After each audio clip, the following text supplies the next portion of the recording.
Yeah, Tony Parkinson. Hi, Tony. Hi there. I believe I'm responsible for Ben coming to McLaren Vale. Late 1999, he was out here looking for principals, and that means brands, not the other sort.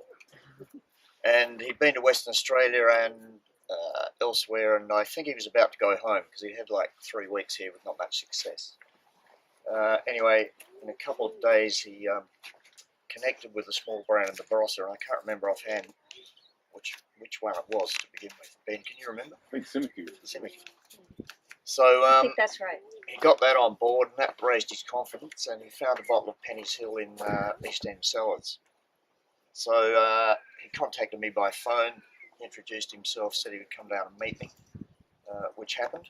And I think at the time he was about 29 years of age in 1999, would that be right? Yes. So we met, and in those days there weren't too many eateries around, so we ended up sharing a pizza in Oscar's pizzeria opposite the McLaren Vale pub. And I was impressed with Ben so much so that I took him home. And he was staying in a motel down on the coast here. So, and I had been negotiating with other parties in America to import our wines, but nothing was happening. And so Ben said he would like to take some wine into Washington State and maybe Oregon. How much did I have? I said I had 3 pallets of 97 Shiraz, and that was our entire inventory at that time. So we agreed 1 pallet to go to Washington, Oregon. We had a big night. He rang me at 6 a.m. as somebody mentioned, Steve, I think mentioned inappropriate timing on the phone, and said, do you have any more? I said, well, I'll give you 2 pallets. But left me with 1. Back in those days, it was hard work selling wine here. So he said, right, okay, 2 pallets, that's good. What else? And I said, well, Ben, nobody else that I've spoken to is interested, so how about I give you the whole of America? He said, okay, done. So what then happened, I assume a subsequent visit, memory's a bit hazy, but I actually got most of McLaren Vale's boutique producers into our creek and introduced Ben. And one thing led to another, and he was here at a time when there were numerous American opportunists coming out here, people like Dan Phillips and whatever. And in fact, Dan Phillips rang me a couple of days after I'd given Ben the 2 pallets, and Can't tell you how much I've heard about Dan Phillips. well, Dan wanted to engage with me, and I said, no, I've appointed Epicurean 2 days ago, and Dan Phillips said, that's the biggest mistake you'll ever make. To which I said, Dan, I think you've just made one yourself, so you've questioned my integrity, the job's done. And as it panned out, of course, Ben not only survived Dan Phillips, but I think to Ben's credit, there was a period where he had the hearts and minds of all the important people in America, from Robert Parker downwards and outwards, and that was no mean feat. And of course, he developed a great love for this place.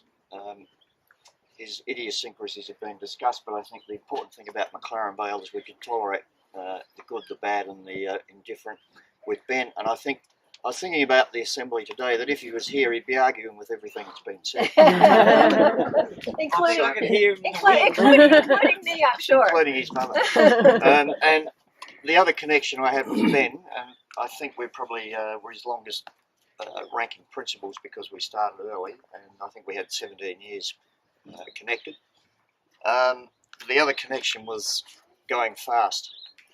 And so my job whenever he bought a car was to come up here and test it around the hills and to be urged to go faster and faster. I must admit we probably had 1 or 2. Quite often though it was a bit scary, not the cars, but the fact they weren't registered. So here was I racking along Range Road at 100 miles an hour, and Ben says, this car's not registered. So it was immediately a case of get back here by the shortest and safest route. But there was an instance in the US which Ben was part of, Zar was part of. We had a long lunch at Big Sur at the Penthe, and we had 2 vehicles, an SUV, and Ben had rented and I think Ben's probably the same incident you're talking about with Jock involved in Paso Robles or wherever it was, but he wouldn't be seen dead in the people mover. So No. he had to get a BMW because he wouldn't come with us in the people mover. So what happened was we're driving north, and Zar. It was a full and frank working luncheon. There's lots of topics on the table. Yeah. So anyway, we've left lunch. I've tried to recruit the waitress to come and work here, all those normal things. And we're part way up the road, and Zar reports that he's lost his phone. He thinks he's left it at the restaurant. So Jeff Hardy and Ben, I think, went on in the people mover. Zar. So a people mover is a bus. A bus, yeah. Tarago. So Zar, A van. Zar, Hammer, and I drove back. We drove back south to the restaurant. To meet the waitress again.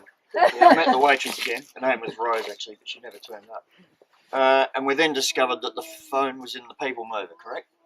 Well, not until we got to San Francisco when phone coverage came back in. Yeah, that's It wouldn't right. stop buzzing in some hidden compartment that it's stuck in. So we, by this stage, I'm driving the car, and we're in the BMW. We set off after these guys, and at some point, Ben said, turn right. We're going to the Santa Cruz Mountains where I once lived. So the car went really well. Zar was in the back and holding onto both doors, actually, sitting in the middle. And we got to this amazing place called Chow Bella, correct?